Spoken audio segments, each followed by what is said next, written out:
I want someone that is driven, that has ambition. I don't want somebody that is just going to sit there and say, I don't want to do anything. I want you to make all the money and then I'm going to spend it. That to me is not a healthy relationship because it's not 50-50.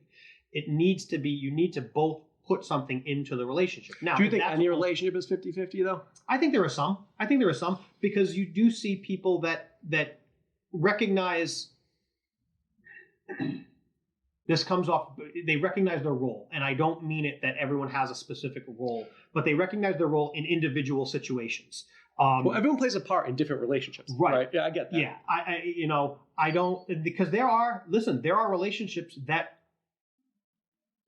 work where the one person does nothing all day but look good. And those are those trophy relationships. And those happen on both sides because you have some of those boss women that you talk about that are super type A that want a super hot young guy that just looks good for them.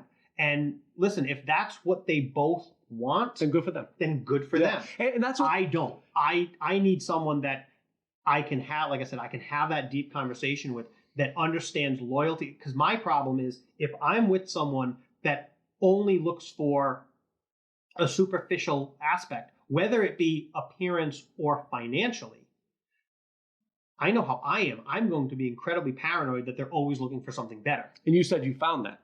I had been, yeah, I was with someone who flat out told me I didn't make enough money. They heard doctor, they thought a lot of money, so we went out on a few dates. She realized I did not have the money that she was looking for. You didn't pick her up in the Lambo? Nope, I was in the shop.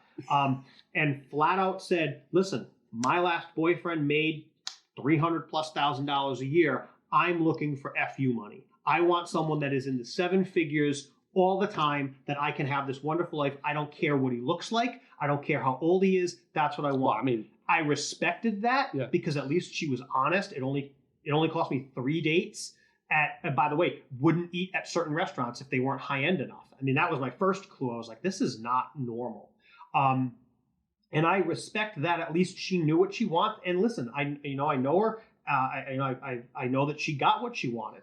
And she's very, very wealthy, has a huge giant ring on her finger, has kids, but I know what she wanted out of life. And this guy has to know it as well because she's significantly younger than he is, significantly more attractive than he should ever be able to get. Not that that's the most important thing, but I respect that more than the one who, is married to someone that has more money than I do.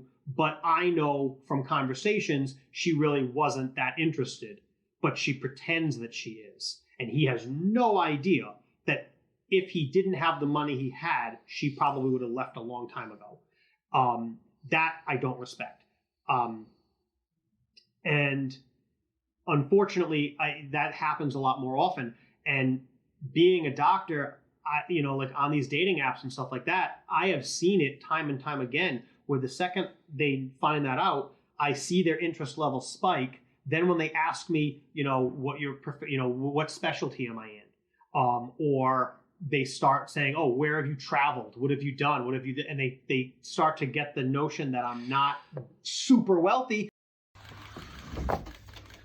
Hello, my name is Dr. Marc Bochner. Don't forget to check out my new book, Pug Learns to Believe.